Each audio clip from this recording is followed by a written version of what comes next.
الحمد للہ رب العالمین والصلاة والسلام علی سید المرسلین اما بعد فاعوذ باللہ من الشیطان الرجیم بسم اللہ الرحمن الرحیم پڑھیے الصلاة والسلام علیک یا رسول اللہ، الصلاة والسلام علیک یا حبیب اللہ،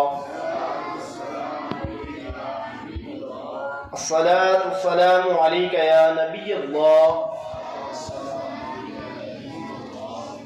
وعلى آلك وأصحابك يا نور الله. نويت سنة الاعتكاف. حضرت سہل بن سعد رضی اللہ تعالی عنہ سے روایت ہے کہ ایک روز سرکار نامدار رسولوں کے سردار صلی اللہ تعالی علیہ وآلہ وسلم باہر تشریف لائے. اس موقع پر حضرت ابو طلحہ انصاری رضی اللہ تعالی عنہ نے آگے بڑھ کر عرض کیا، یا رسول اللہ صلی اللہ تعالی علیہ وآلہ وسلم، میرے ماں باپ آپ پر قربان ہوں، آج چہرہ مبارک پر خوشی کے آثار معلوم ہو رہے ہیں. پیارے آقا مدینے والے مصطفیٰ صلی اللہ تعالی علیہ وآلہ وسلم نے فرمایا، بے شک ابھی جبرائیل علیہ السلام میرے پاس آئے تھے اور انہوں نے عرض کیا، اے محمد صلی اللہ تعالی علیہ وآلہ وسلم، جس نے آپ پر ایک بار درود پاک پڑھا، اللہ پاک اس کے نامہ اعمال میں 10 نیکیاں لکھے گا اور 10 گناہ مٹا دے گا اور 10 درجات بڑھا دے گا. ان پر درود جن کو کسے بے کساں کہیں، ان پر سلام جن کو خبر بے خبر کی ہے. وہ پیارے آقا مکی مدنی مصطفیٰ صلی اللہ تعالی علیہ وآلہ وسلم، جن کو بے سہاروں کا سہارا کہا جاتا ہے، جو ہر بے خبر کی خبر رکھنے والے ہیں، ان پر درود اور سلام ہو. بیان سننے کی نیتیں فرما لیجئے. حدیث پاک میں ہے، انما الاعمال بالنیات، اعمال کا دار و مدار نیتوں پر ہے. پیارے پیارے اسلام بھائیوں، اچھی نیت بندے کو جنت میں پہنچا دیتی ہے. بیان سننے سے پہلے کچھ اچھی نیتیں کر لیجئے. مثلا نیت کیجئے، رضائے الہی کے لیے بیان سنوں گا، علم دین سیکھوں گا، پورا بیان سنوں گا، ادب سے بیٹھوں گا، نصیحت حاصل کروں گا، احمد مجتبی محمد مصطفیٰ صلی اللہ تعالی علیہ وآلہ وسلم کا نام پاک سن کر درود پاک پڑھوں گا. صلو علی الحبیب صلی اللہ تعالی علی محمد صلی اللہ علیہ وآلہ وبارک وسلم. حضرت مالک بن دینار رحمت اللہ تعالی علیہ بہت بڑے ولی اللہ ہیں. دیگر اولیاء کرام رحمت اللہ علیہ کی طرح آپ بھی نفس کشی یعنی نفسانی خواہشات سے بچنے کے لیے بہت محنت کیا کرتے تھے. شیخ طریقت امیر اہل سنت دامت برکاتہم عالیہ اپنی کتاب فیضان رمضان میں لکھتے ہیں، حضرت مالک بن دینار رحمت اللہ تعالی علیہ نے نفس کی خواہش سے بچنے کے لیے 40 سال کے دوران کبھی کھجور نہیں کھائی. 40 سال کے بعد آپ کو جب کھجور کھانے کی خوب خواہش ہوئی تو آپ نے نفس کشی یعنی اس خواہش کا زور توڑنے کے لیے مسلسل 1 ہفتہ روزے رکھے. پھر کچھ کھجوریں خرید کر دن کے وقت بصرہ شریف کے ایک محلے کی مسجد میں داخل ہوئے. ابھی کھانے کے لیے کھجوریں نکالی ہی تھی کہ ایک بچہ چلا اٹھا، ابا جان مسجد میں غیر مسلم آ گیا ہے. بچے کے والد نے یہ سنا تو ہاتھ میں ڈنڈا لیے دوڑا آیا، لیکن جب حضرت مالک بن دینار رحمت اللہ علیہ کو دیکھا تو پہچان گیا اور معافی مانگتے ہوئے عرض کیا، حضور بات دراصل یہ ہے کہ ہمارے محلے میں سارے مسلمان روزہ رکھتے ہیں، غیر مسلموں کے علاوہ یہاں دن کے وقت کوئی نہیں کھاتا، اسی لیے بچے کو آپ کے غیر مسلم ہونے کا شبہ ہوا، برائے کرم آپ اس کی خطا معاف فرما دیجیے. حضرت مالک بن دینار رحمت اللہ تعالی علیہ نے عالم جوش میں فرمایا، بچوں کی زبان غیبی زبان ہوتی ہے، پھر قسم کھائی کہ اب کبھی کھجور کھانے کا نام نہ لوں گا۔ رہائی مجھ کو ملے کاش نفس و شیطان سے، تیرے حبیب کا دیتا ہوں واسطہ یا رب، گناہ بے عدد اور جرم بھی ہے لا تعداد، معاف کر دے نہ سہ پاؤں گا سزا یا رب۔ پیارے پیارے اسلام بھائیوں، حضرت مالک بن دینار رحمت اللہ تعالی علیہ کے اس خوبصورت واقعہ میں ہمارے لیے سیکھنے کی دو باتیں ہیں۔ نمبر ایک، پہلے نمبر پر یہ دیکھیے کہ پہلے کے مسلمان روزوں سے کس قدر محبت کیا کرتے تھے۔ ماہ رمضان کے علاوہ اور دنوں میں بھی پورے محلے میں رمضان جیسا سما ہوتا تھا، یہاں تک کہ ننھے بچے نے یہ سمجھ لیا کہ شاید دن کے وقت کھانا یعنی نفل روزہ نہ رکھنا غیر مسلموں کی پہچان ہے۔ مگر افسوس اب حالات بالکل الٹے ہیں۔ کتنے ایسے غافل ہیں جو کتنے ایسے غافل ہیں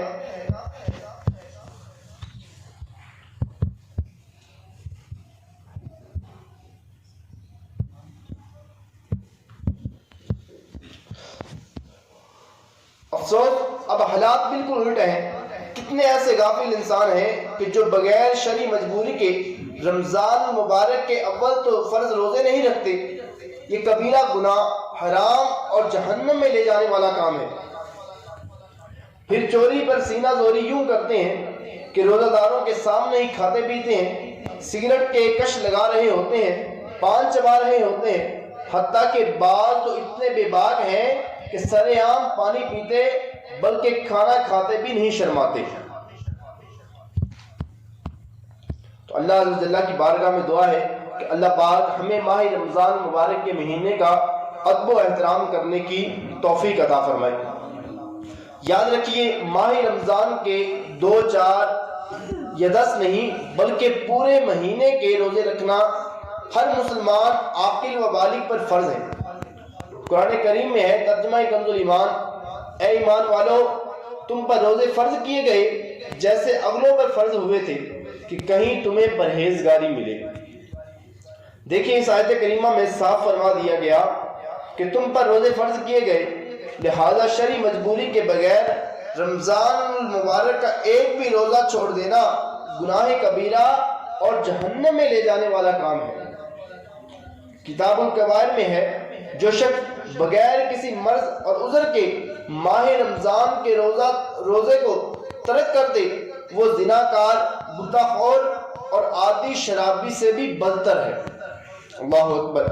2 جہاں کی نعمتیں ملتی ہیں روزہ دار کو، جو نہیں رکھتا ہے روزہ وہ بڑا نادان ہے۔ صلو علی الحبیب صلی اللہ تعالی علی محمد صلی اللہ علیہ وآلہ وبارک وسلم۔ قرآن کریم اور احادیث میں روزہ رکھنے کے بہت فضائل بیان ہوتے ہیں۔ مثلا روزے رکھنے والے اور روزے رکھنے والیوں کے لیے اللہ پاک نے بخشش اور بڑا ثواب تیار کر رکھا ہے۔ حدیث پاک میں ہے، جنت میں ایک دروازہ ہے جس سے صرف روزہ دار ہی داخل ہوں گے۔ ماہ رمضان کا روزہ سابقہ گناہوں کا کفارہ ہے۔ روزہ جہنم سے بچاؤ کے لیے مضبوط قلعہ ہے۔ روزہ قیامت کے دن روزہ دار کے لیے شفاعت کرے گا۔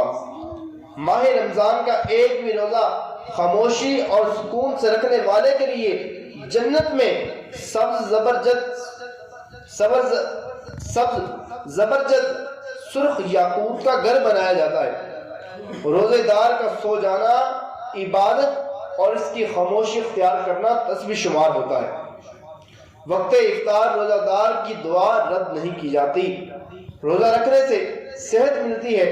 اگر روزہ دار لا الہ الا اللہ یا سبحان اللہ یا اللہ اکبر پڑھتا ہے تو 70,000 فرشتے سورج ڈوبنے تک اس کا ثواب لکھتے رہتے ہیں۔ سبحان اللہ۔ پیارے میرے اسلام بھائیوں، اندازہ لگائیے روزہ رکھنے کی کیسی برکتیں ہیں۔ مسلمانوں کی ایک تعداد ہے جو رمضان مبارک کے روزے نہیں رکھتے۔ کوئی موسم کا بہانہ بناتا ہے کہ گرمی بہت ہے اس لیے روزے رکھے نہیں جاتے، کسی کو کمانے کی فکر ہے، کوئی کہتا ہے رزق حلال بھی تو عبادت ہے، روزہ رکھ لیں گے تو کام نہیں ہو پائے گا۔ کام نہیں ہوگا تو بچوں کو کہاں سے کھلائیں گے وغیرہ وغیرہ بہانے کرتے رہتے ہیں۔ آج دل کی تسلی کے لیے شاید یہ بہانہ کام کر رہے ہوں گے، مگر روزے قیامت کیا بنے گا؟ حشر کے میدان میں کیسی گرمی ہوگی؟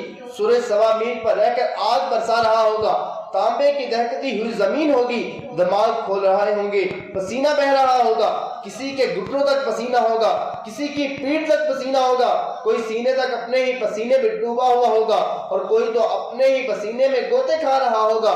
اس شدت کی گرمی میں روزے داروں کے لیے انشاءاللہ الکریم مزے ہی مزے ہوں گے۔ ماہ رمضان کے روزہ داروں کی خوش نصیبی ہے اور خوش بختی، اس کو فیضان ماہ رمضان سے خلد ملتی ہے، ملتی جنت ہے۔ صلو علی الحبیب صلی اللہ تعالی علی محمد صلی اللہ علیہ وآلہ وبارک وسلم۔ اے عاشقان رسول، ہم نے حضرت مالک بن دینار رحمۃ اللہ تعالی علیہ کا واقعہ سنا، ذرا غور فرمائیے ہمارے بزرگان دین رحمۃ اللہ علیہ اللہ پاک کے نیک بندے نفس کو کس طرح مارتے تھے۔ حضرت مالک بن دینار رحمۃ اللہ تعالی علیہ نے نفس کی خواہش کو روکنے کے لیے 40 سال تک کھجور نہ کھائی، پھر 40 سال کے بعد کھجور کھانے کا ارادہ بھی فرمایا تو نفس سے فیس وصول کرتے ہوئے پہلے 1 ہفتے نفل روزے رکھے۔ سبحان اللہ، حضرت مالک بن دینار رحمۃ اللہ تعالی علیہ کی نفس کشی کے کیا کہنے۔ آپ رحمۃ اللہ تعالی علیہ نے برسوں تک کوئی لذیذ چیز نہیں کھائی، عموماً دن کو روزہ دار رہ کر خشک روٹی سے افطار کا معمول تھا۔ ایک بار نفس کی خواہش پر گوشت خریدا اور لے کر چلے، راستے میں سونگا اور فرمایا اے نفس، گوشت کی خوشبو سونگنے میں بھی تو لطف ہے، بس اس سے زیادہ اس میں تیرا حصہ نہیں۔ یہ کہہ کر وہ گوشت ایک فقیر کو دے دیا، پھر فرمایا اے نفس، میں کسی دشمنی کے سبب تجھے اذیت نہیں دیتا، میں تو صرف اس لیے تجھے صبر کا عادی بنا رہا ہوں کہ رضائے الہی کی لازوال دولت نصیب ہو جائے۔ اللہ کرے کہ ہمیں بھی صبر کی دولت نصیب ہو جائے، ہم بھی روزے رکھنے والے بن جائے، اپنے نفس پر قابو کرنے والے بن جائے۔ پیارے پیارے اسلام بھائیوں، تزکیہ نفس یعنی نفس کو سدھارنا، اسے برے عقائد سے بچا کر اچھے اور درست اسلامی عقائد کا پابند بنانا، بری عادتیں چھڑا کر اچھی باتوں کا عادی بنانا، گناہ چھڑا کر عبادت پر لگا دینا، باطنی بیماریوں مثلا ریاکاری، خود پسندی، حسد، تکبر، دنیا کی محبت، حرص، بخل وغیرہ سے نفس کو پاک کرنا بہت ہی فضیلت والا کام ہے۔ قرآن کریم میں ہے، ترجمہ کنز العرفان، ہمیشہ رہنے کے باغات ہیں جن کے نیچے نہریں جاری ہیں، ہمیشہ ان میں رہیں گے اور یہ اس کی جزا ہے جو پاک ہوا۔ اللہ معلوم ہوا جو ایمان اور نیک اعمال کے ذریعے نفس کو پاک و صاف کرے، اچھے اخلاق، اچھی عادات کا عادی بنائے، اس کے لیے جنت کے باغ ہیں جن کے نیچے نہریں رواں ہیں۔ عبادت میں گزرے میری زندگانی، کرم ہو کرم یا خدا یا الہی۔ صلو علی الحبیب صلی اللہ تعالی علی محمد صلی اللہ علیہ وآلہ وسلم۔ پیارے پیارے اسلام بھائیوں، ہمارے آقا مولا مکی مدنی مصطفیٰ صلی اللہ تعالی علیہ وآلہ وسلم دنیا میں تشریف لائے۔ آپ کی تشریف آوری کے بنیادی مقاصد میں سے ایک مقصد تزکیہ نفس بھی ہے۔ اللہ پاک قرآن کریم میں فرماتا ہے، ترجمہ کنز الایمان، جیسے ہم نے تم میں بھیجا ایک رسول تم میں سے کہ تم پر ہماری آیتیں تلاوت فرماتا ہے اور تمہیں پاک کرتا ہے۔ مفتی احمد یار خان نعیمی رحمۃ اللہ تعالی علیہ فرماتے ہیں، جسمانی، قلبی، روحانی خیالات وغیرہ کی مکمل پاکی کو تزکیہ کہتے ہیں۔ آیت کریمہ کا ایک معنی یہ ہے کہ اے لوگو، ہمارے محبوب صلی اللہ تعالی علیہ وآلہ وسلم تمہارے جسموں کو ظاہری گندگیوں سے پاک فرماتے ہیں، تمہیں پاکی کے طریقے سکھاتے ہیں، تمہارے دلوں کو گندے اخلاق اور عیوب سے اور خیالات کو شرک و کفر سے صاف فرماتے ہیں۔ پیارے پیارے اسلام بھائیوں، ہمارے ہاں لوگوں نے اپنے اپنے لحاظ سے کامیابی کے مختلف معیار مقرر کر رکھے ہیں۔ کسی کے نزدیک مالدار ہو جانا کامیابی ہے، کسی کے نزدیک شہرت مل جانا کامیابی ہے، کوئی منصب اور عہدہ مل جانے کو کامیابی خیال کرتا ہے۔ غرض ہر ایک نے کامیابی کے الگ الگ معیار مقرر کر رکھے ہیں۔ اور ہر کوئی اپنے معیار کے مطابق کامیابی کے پیچھے دوڑتا چلا جا رہا ہے، لیکن اصل میں کامیابی کا معیار ہے کیا؟ ہمارا خالق و مالک، ہمارا پیارا اللہ پاک جس نے یہ دنیا بنائی، ہمیں پیدا کیا، اس دنیا میں بسایا، اس رب کائنات کے ہاں کامیابی کا معیار کیا ہے؟ آئیے قرآن آیات سنیے۔ اللہ پاک نے پارہ 30 سورۃ شمس میں آیت نمبر 7 میں اللہ تبارک و تعالیٰ ارشاد فرماتا ہے، ترجمہ کنز العرفان، بے شک جس نے نفس کو پاک کر لیا وہ کامیاب ہو گیا، اور بے شک جس نے نفس کو گناہوں میں چھپا دیا وہ ناکام ہو گیا۔ پیارے پیارے اسلام بھائیوں، معلوم ہوا کامیابی کا معیار عزت و شہرت نہیں، کامیابی کا معیار مال و دولت، عیش و عشرت، اونچا منصب نہیں، بلکہ کامیابی کا معیار کیا ہے؟ تزکیہ نفس۔ کامیاب ہے وہ شخص جس نے اپنے نفس کا تزکیہ کیا، اپنے نفس کو برے عقائد، برے اخلاق، بری عادات اور باطنی امراض سے پاک کر لیا، اور جس نے اپنے نفس کو پاک نہ کیا وہ چاہے دنیاوی اعتبار سے کتنی ہی بلندی پر کیوں نہ پہنچ جائے وہ کامیاب نہیں، حقیقت میں ناکام ہی ہے۔ پیارے پیارے اسلام بھائیوں، بات بہت آسان اور سمجھ میں آنے والی ہے۔ جو غلامی کی زنجیروں میں جکڑا ہوا ہو وہ چاہے جتنا بھی پیسہ کما لے، جتنے بھی اونچے منصب پر پہنچ جائے، جب وہ ہے ہی غلام تو وہ حقیقت میں کامیاب نہیں کہلا سکتا۔ کامیابی کی ابتدا ہی آزادی سے ہوتی ہے۔ اب بھلا سوچئے، نفس کی غلامی سے بڑھ کر اور بری غلامی کون سی ہو سکتی ہے؟ ایک نیک بزرگ تھے، کسی بادشاہ نے کہا کہ بابا جی مانگو، کیا مانگتے ہو؟ نیک بزرگ نے بڑی بے نیازی سے فرمایا، میں اپنے غلاموں کے غلام سے کچھ نہیں مانگتا، میں اپنے غلاموں کے غلام سے کچھ نہیں مانگتا۔ بادشاہ بڑا حیران ہوا، تعجب سے بولا، میں اور غلام، میں تو بادشاہ ہوں۔ نیک بزرگ نے فرمایا، تم حرص و ہوس کے غلام ہو، جبکہ یہ دونوں نفسانی خواہشات میری غلام ہیں، لہذا تم میرے غلاموں کے غلام ہو۔ اصل اور سب سے بدتر غلامی یہی ہے کہ آدمی اپنے نفس کا غلام ہو جائے، لہذا کوئی چاہے پوری دنیا پر بھی فتح کر لے، اگر اس نے اپنے نفس کو فتح نہیں کیا، حرص و ہوس پر قابو نہیں پایا، اپنے اندر سے حسد، تکبر، غرور اور خود پسندی جیسے سانپ بچھو کو نہیں مارا، وہ کامیاب نہیں، حقیقت میں وہ انہی کا غلام ہے۔ اللہ پاک ہمیں نفس کی غلامی سے آزادی نصیب فرمائے۔ کاش ہم نفس و شیطان سے بچ کر صرف اللہ و رسول کی فرما برداری اختیار کر لیں۔ آمین بجاہ خاتم النبیین صلی اللہ تعالی علیہ وآلہ وسلم۔ محیط دل پہ ہوا ہائے نفس امارہ، دماغ پر میرے ابلیس چھا گیا یا رب، رہائی مجھ کو ملے کاش نفس و شیطان سے، تیرے حبیب کا دیتا ہوں واسطہ یا رب۔ پیارے میرے اسلام بھائیوں، تزکیہ نفس یعنی نفس کو سدھارنے کی کوشش جاری رکھنا بہت ضروری ہے۔ حجت الاسلام امام محمد بن محمد غزالی رحمت اللہ تعالی علیہ فرماتے ہیں، نفس و شیطان سے بھی بڑا دشمن ہے۔ شیطان کو ہم پر خواہشات نفس ہی کے ذریعے غلبہ حاصل ہوتا ہے، لہٰذا اگر تم نفس کی رضا میں اس کی خواہشات کی پیروی کرو گے تو ہلاک ہو جاؤ گے، اگر نفس کی خواہشات پر غور و فکر کرنے سے غافل ہو گے تو گناہوں کے سمندر میں غرق ہو جاؤ گے، تمہارا نفس تمہیں جہنم کی طرف کھینچ کر لے جائے گا۔ یاد رکھو، نفس مصیبتوں کی جڑ، شرمندگی کی کان، ابلیس کا خزانہ اور ہر برائی کا ٹھکانہ نفس ہی ہے۔ اگر تم نے نفس کو سدھار لیا گویا کہ تم نے اپنے آپ کو سدھار لیا۔ مکاشفۃ القلوب میں ہے، حضرت ابو الحسن رازی رحمۃ اللہ تعالی کے کسی قریبی عزیز کا انتقال ہو گیا۔ اس کے مرنے کے بعد حضرت ابو الحسن رازی رحمۃ اللہ تعالی نے اسے خواب میں اس حال میں دیکھا کہ اس کے جسم پر جہنمی لباس تھا۔ آپ نے پوچھا یہ کیا ہوا؟ میں تمہیں جہنمیوں کے لباس میں دیکھ رہا ہوں۔ مرنے والے نے کہا مجھے میرا نفس جہنم میں لے گیا، تم اس کے دھوکے میں کبھی مت آنا۔ سرور دین لیجئے اپنے ناتوانوں کی خبر، نفس و شیطان سیدہ کب تک دباتے جائیں گے؟ صلو علی الحبیب صلی اللہ تعالی علی محمد صلی اللہ علیہ وآلہ وبارک وسلم۔ اے عاشقان رسول، تزکیہ نفس یعنی نفس امارہ کو سدھارنے کے طریقے جاننا بہت ضروری ہے، ورنہ یہ ظالم نفس ہمیں اس دنیا کی فانی لذتوں میں پھنسا کر، گناہوں کا عادی بنا کر، نافرمانی کی راہوں پر چلا کر جہنم کی گہری کھائی میں گرا دے گا۔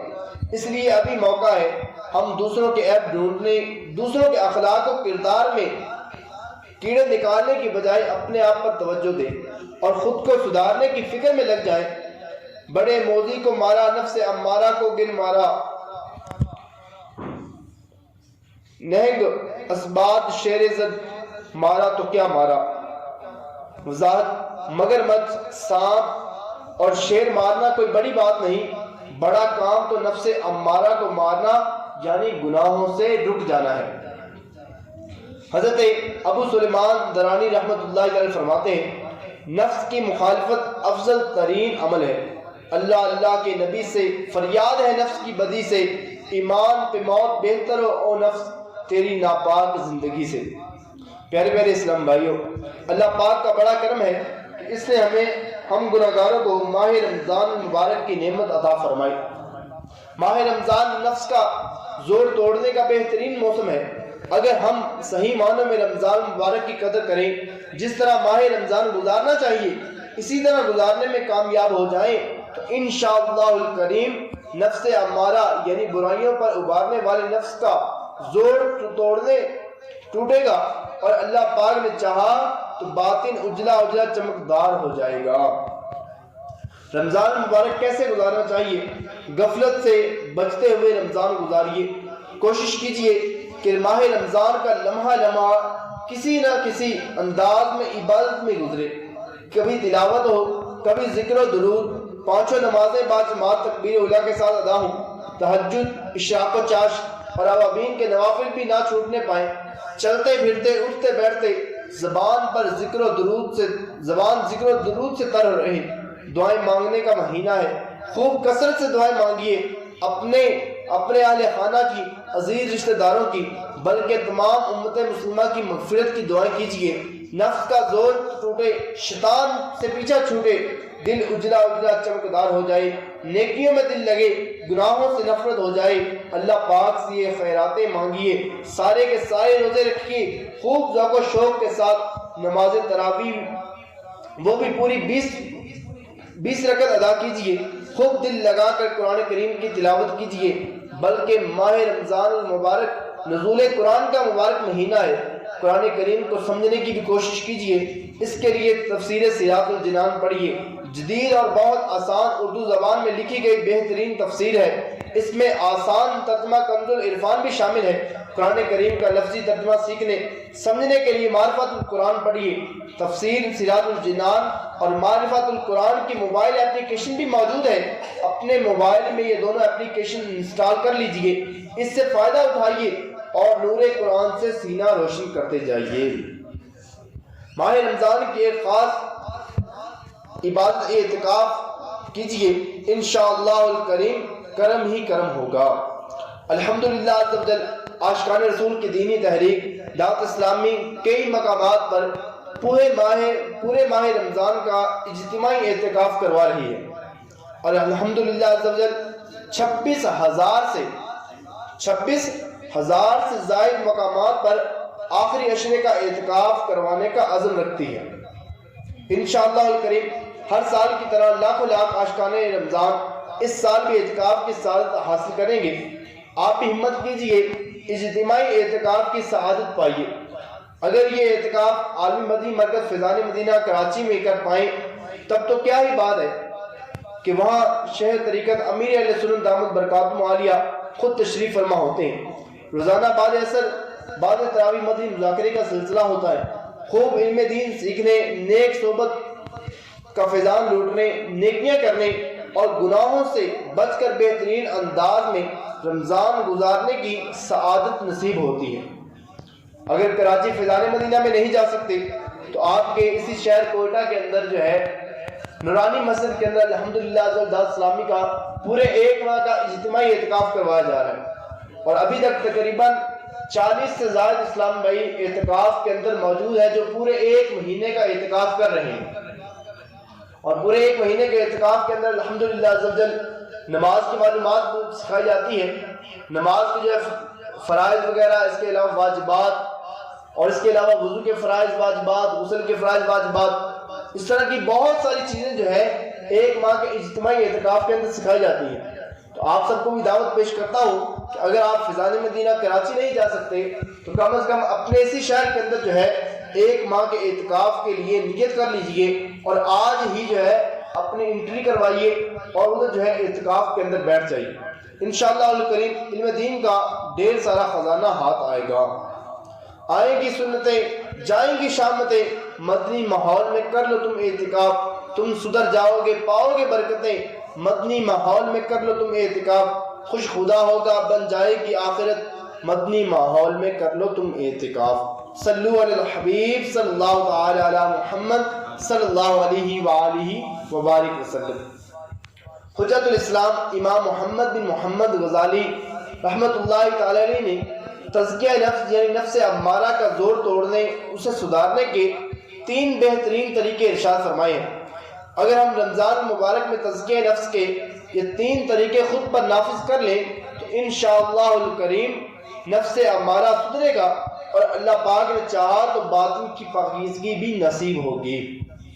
امام غزالی رحمت اللہ تعالی علیہ فرماتے ہیں، ہمارے علماء کرام رحمت اللہ تعالی علیہ نے فرمایا 3 چیزوں کی مدد سے نفس امارہ کا زور توڑا جا سکتا ہے. نمبر 1 خواہشات سے رکنا. نمبر 2 نفس پر عبادات کا بوجھ ڈالنا. اور نمبر 3 اللہ پاک سے مدد مانگنا. نفس کی بڑی برائی یہی ہے کہ یہ خواہشات پالتا ہے. اگر ہم نفس کی خواہشات پوری کرنا بند کر دیں تو اس کا زور خود بخود ٹوٹ جائے گا. حضرت جنید بغدادی رحمت اللہ تعالی سے سوال ہوا، نفس کی بیماری اس نفس کا علاج کب بنتی ہے؟ فرمایا جب تو اس کی خواہشات کی مخالفت کرے گا تو اس کی بیماری ہی اس کا علاج بن جائے گی. پیارے اسلام بھائیوں، تزکیہ نفس کا سب سے مؤثر طریقہ نفس کی خواہشات سے رک جانا ہے. اگر ہم یہ کریں گے تو کیا ملے گا؟ اللہ پاک قرآن کریم میں فرماتا ہے، ترجمہ کنز الایمان، اور وہ جو اپنے رب کے حضور کھڑے ہونے سے ڈرا اور نفس کو خواہش سے روکا تو بے شک جنت ہی ٹھکانہ ہے. یہ 2 باتیں ہیں. نمبر 1 بندہ اللہ پاک کے حضور حاضر ہونے سے ڈرتا رہے. یہ خوف اسے دل ہی دل میں تڑپاتا رہے کہ ایک دن مرنا ہے، اندھیری قبر میں اترنا ہے، پھر روزے قیامت اٹھنا بھی ہے. وہ میدان محشر، وہ تانبے کی دہکتی ہوئی زمین، آگ برساتا ہوا سورج، قبر کا سامنا ہوگا، اعمال نامے کھل رہے ہوں گے. اس حالت میں اللہ پاک کے حضور حاضری ہوگی، میری زندگی کا ایک ایک عمل سامنے ہوگا. اس وقت میرا کیا بنے گا؟ یہ خوف بندے کو تڑپاتا رہے اور اسی کو ہی ڈر کہتے ہیں. اور دوسری بات، آدمی اپنے نفس کو خواہشات سے روکتا رہے. یہ 2 کام کریں گے تو کیا ملے گا؟ اللہ پاک ارشاد فرماتا ہے، ترجمہ کنز الایمان، تو بے شک جنت ہی ٹھکانہ ہے. جنت ملے گی وہاں. کیسی زبردست فضیلت ہے. ہم نے چند 1000 روپے کمانے ہوں تو سارا دن محنت کرتے ہیں، کام بس کام سر پر سوار ہوتا ہے، تب جا کر چند 100 یا چند 1000 روپے ملتے ہیں. اللہ پاک کی رحمت کے قربان جائیے. کام کیا ہے؟ نفس کو خواہشات سے روکنا ہے. یہ کریں گے تو ملے گا کیا؟ جنت ملے گی. وہاں کے ہمیشہ رہنے والی نعمتیں، نہ ختم ہونے والی زندگی ملے گی. وہ تو نہایت سستا سودا بیچ رہے ہیں جنت کا. ہم مفلس کیا مول چکائے، اپنا ہاتھ ہی خالی ہے. منقول ہے حضرت خواجہ نظام الدین اولیاء رحمت اللہ تعالی علیہ سخت بیمار ہو گئے. مریدوں نے عرض کیا، حضور یہاں ایک غیر مسلم جھاڑ پھونک کرتا ہے اور اس کا علاج بہت چلتا ہے، اگر حکم ہو تو اس کے پاس لے چلیں. فرمایا میں علاج کے لیے غیر مسلم کے پاس نہیں جاؤں گا. مرض نے مزید شدت اختیار کی اور آپ رحمت اللہ تعالی علیہ بے ہوش ہو گئے. مریدین اٹھا کر اسی غیر مسلم کے پاس لے گئے. اس نے پھونک ماری تو آپ رحمت اللہ تعالی علیہ کو ہوش آ گیا اور صحت یاب ہو گئے. آپ نے اپنے آپ کو صحت مند پایا. غیر مسلم کو دیکھ کر پوچھا تمہیں علاج میں یہ مہارت کہاں سے ملی؟ کہا میرے گر یعنی استاد نے مجھ سے عہد لیا ہے کہ نفس جو کچھ کہے اس کا الٹ کرنا، لہذا جب ٹھنڈا پانی پینے کی خواہش ہوتی ہے تو گرم پانی پیتا ہوں، چاول کھانے کو جی چاہتا ہے تو روٹی کھاتا ہوں۔ اس طرح نفس کے کہنے کا الٹ کرتے رہنے سے مجھ میں یہ قوت پیدا ہو چکی ہے۔ آپ رحمت اللہ تعالی علیہ نے فرمایا یہ بتاؤ تمہارا نفس مسلمان ہونے کی اجازت دیتا ہے یا نہیں؟ کہا منع کرتا ہے۔ خواجہ نظام الدین اولیاء رحمت اللہ تعالی علیہ نے فرمایا یہ مسلمان ہونے سے منع کرتا ہے تو تمہارے اصول کے مطابق تمہیں اس کے کہنے کا الٹ کرتے ہوئے مسلمان ہو جانا چاہیے۔ یہ بات آپ رحمت اللہ تعالی علیہ نے کچھ اس پیارے انداز میں ارشاد فرمائی کہ تاثیر کا تیر بن کر اس کے دل میں پیوست ہو گئی اور وہ بے ساختہ پکار اٹھا میں اپنے کفر سے توبہ کر کے مسلمان ہوتا ہوں، اور پڑھا لا الہ الا اللہ محمد الرسول اللہ صلی اللہ تعالی علیہ وسلم۔ سبحان اللہ۔ اس نے حضرت خواجہ نظام الدین اولیاء رحمت اللہ تعالی کے ظاہر کا علاج کیا اور آپ رحمت اللہ تعالی نے اس کا احسان چکاتے ہوئے اس کے باطن کا علاج کر دیا۔ اس نے آپ رحمت اللہ تعالی کے جسم کا علاج کیا، آپ رحمت اللہ تعالی نے اس کی روح کا علاج کر دیا۔ اس نے ظاہری مرض دور کیا تو آپ رحمت اللہ تعالی نے اس کے باطنی یعنی کفر کے مرض کو دور کر دیا۔ نگاہ ولی میں وہ تاثیر دیکھی، بدلتی ہزاروں کی تقدیر دیکھی۔ حضور غوث پاک شیخ عبد القادر جیلانی رحمت اللہ تعالی فرماتے ہیں اگر کامیابی چاہتے ہو تو اپنے رب کریم کی اطاعت میں نفس کی مخالفت کرو۔ اگر نفس رب کریم کی اطاعت نیک اعمال فرما برداری کی خواہش کرے تو ایسی خواہشیں پوری کرو، اور اگر رب کریم کی نافرمانی کی خواہش کرے تو اس سے رک جاؤ۔ نفس شیطان پر مجھے غلبہ عطا کر یا خدا، اس علی کا واسطہ دیتا ہوں جو ہے تیرا شیر۔ صلو علی الحبیب صلی اللہ تعالی علی محمد صلی اللہ علیہ وآلہ وبارک وسلم۔ پیارے پیارے اسلام بھائیوں، تزکیہ نفس کے لیے دوسری جو چیز ہے بہت ضروری ہے وہ یہ کہ نفس پر عبادت کا بوجھ ڈال دیا جائے۔ نفس فطرتاً سست اور لذت پسند ہے، یہ عبادت پر مائل نہیں ہوگا، البتہ ہمیں چاہیے کہ ہم نفس کو دبا کر اس کی مخالفت کرتے ہوئے عبادت پر کمر بستہ ہو جائیں۔ پانچوں نمازیں بعد جماعت ادا کریں، اس کے ساتھ ساتھ نوافل بھی ادا کریں، تہجد بھی پڑھیں، اشراق و چاشت اور اوابین کے نوافل بھی پڑھیں، ذکر و درود بھی کریں، کثرت سے تلاوت بھی کریں، جتنی زیادہ ہو سکے بس عبادت کی طرف لو لگائے رکھیں۔ ابتدا میں کچھ مشکل ہوگی، پھر انشاءاللہ الکریم آہستہ آہستہ نفس عادی ہو جائے گا اور عبادت میں لذت ملنا شروع ہو جائے گی، پھر نفس خود ہی عبادت کی طرف مائل رہے گا۔ ہمارے اسلام یعنی اللہ پاک کے نیک بندے جو متقی پرہیزگار تھے انہیں بس قبر و آخرت کی فکر رہتی تھی اور یہ ہر وقت موت کی تیاری میں ہی مصروف رہا کرتے تھے۔ خواجہ سید سکتی رحمت اللہ تعالی علیہ 98 سال دنیا میں تشریف فرما رہے، نزع کے وقت کے علاوہ کسی نے آپ کو کبھی لیٹے ہوئے نہ دیکھا، ہمیشہ عبادت کیا کرتے تھے۔ محمد جلیلی رحمت اللہ تعالی علیہ 1 سال مکہ مکرمہ میں رہے، نہ سوئے، نہ پیٹھ سیدھی کی، نہ پاؤں پھیلائی، بلکہ عبادت میں کمر بستہ رہے۔ حضرت اویس کرنی رحمت اللہ تعالی علیہ نماز فجر پڑھ کر ذکر اللہ شروع کرتے، ظہر ہو جاتی، ظہر کے بعد پھر ذکر الہی میں مصروف ہوتے یہاں تک کہ عصر ہو جاتی، عصر سے مغرب تک، مغرب سے عشاء تک، عشاء سے پھر فجر تک بیٹھے ذکر اللہ ہی کرتے رہتے اور ہر وقت اللہ تبارک و تعالیٰ کی رضا کے لیے اپنی عبادت کے اندر مصروف رہتے۔ حضرت ابوبکر عیاش رحمت اللہ تعالی علیہ روزانہ 30,000 بار سورۃ اخلاص پڑھتے، روزانہ 500 نوافل پڑھتے، دن میں کی ختم قرآن کیا کرتے۔ امام اعظم امام ابو حنیفہ رحمت اللہ تعالی علیہ نے 40 سال عشاء کے وضو سے فجر کی نماز ادا کی۔ سبحان اللہ۔ ہر رات 2 رکعت میں قرآن کریم ختم کیا کرتے۔ کاش ان نیک لوگوں کا صدقہ ہمیں بھی عبادت و ریاضت کی سعادت نصیب ہو جائے۔ عبادت میں، ریاضت میں، تلاوت میں لگا دے دل، ماہ رمضان کے صدقے میں فرما دے کرم مولا، بنا مجھ کو محمد مصطفیٰ کا عاشق صادق، تو دے دے سوز سینہ کو کر عنایت چشم نم مولا۔ صلو علی الحبیب صلی اللہ تعالی علی محمد صلی اللہ علیہ وآلہ وبارک وسلم۔ پیارے بھائی اسلام بھائیوں، ہم نے نفس پر عبادت کا بوجھ ڈالنا ہے، ضرور ڈالنا ہے، البتہ اس کے لیے حکمت عملی اختیار کرنی چاہیے، ورنہ نفس بہت سست، مکار اور جلد اکتا جانے والا ہے۔ ایسا نہ ہو کہ جوش کی جوش میں ہم دن رات عبادت شروع کر دیں، پھر چند دن کے بعد نفس اکتا جائے اور عبادت کا سلسلہ موقوف ہو جائے۔ لہذا نفس پر عبادت کا بوجھ بھی ڈالیں تو حکمت عملی سے ڈالیں۔ مثلا شروع میں صرف ایک ہی قسم کی عبادت نہ کی جائے بلکہ مختلف قسم کی عبادات کی جائیں۔ مثلا کسی وقت نوافل کا جدول بنا لیا جائے، کسی وقت درود پاک پڑھ لیں، کسی وقت تلاوت قرآن کر لیں، کسی وقت اچھی نیتوں کے ساتھ کوئی دینی کتاب پڑھ لیں، درمیان میں تھوڑا بہت وقفہ بھی کر لیتے رہیں، اپنے ضروری کام وغیرہ بھی کرتے رہیں۔ یوں روزانہ کا ملا جلا جدول رکھا جائے، اس طرح انشاءاللہ الکریم ذوق برقرار رہے گا، استقامت بھی ملے گی، اور اللہ پاک نے چاہا تو نفس امارہ کا زور بھی ٹوٹ جائے گا۔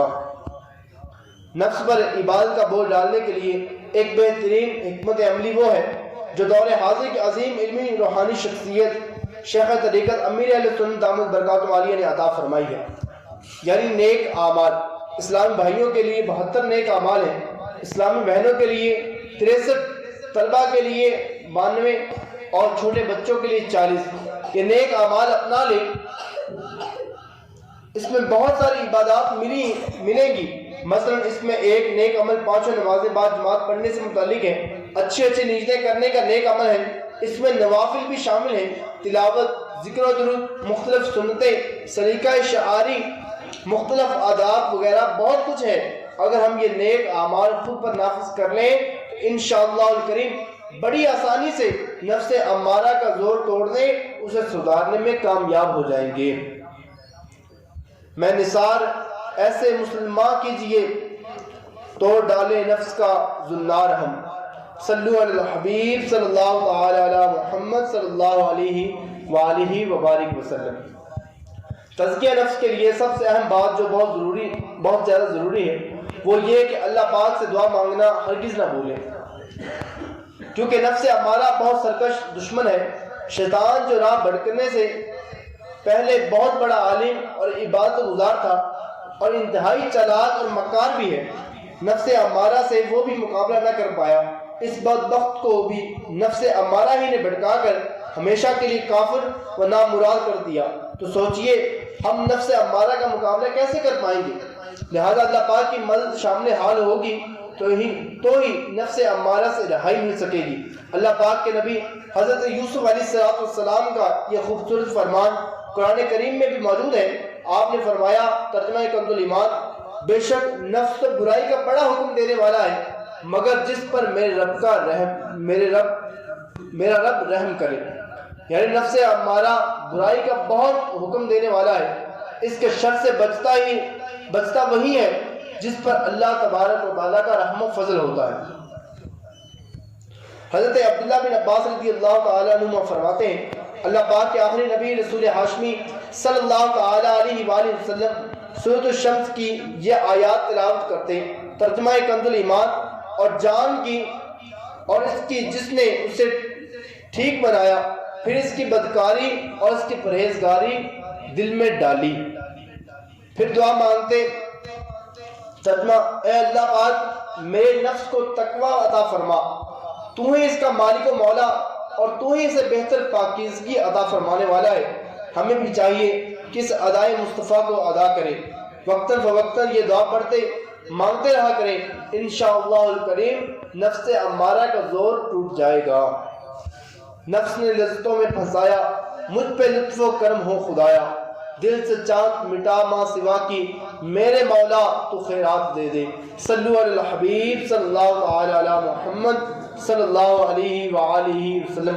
اللہ عز و جل کی بارگاہ میں دعا ہے کہ اللہ پاک ہمیں جو ہے ماہ رمضان المبارک کے مہینے کی قدر کرنے کی توفیق عطا فرمائے، اور جتنا ہو سکے اپنے نفس کو جو ہے اس کو قابو میں رکھنے کی توفیق عطا فرمائے، گناہوں سے بچتے رہنے کی توفیق عطا فرمائے، اور زیادہ سے زیادہ نیک اعمال کرنے کی توفیق عطا فرمائے۔ صلو علی الحبیب صلی اللہ تعالی علی محمد صلی اللہ علیہ وآلہ وسلم۔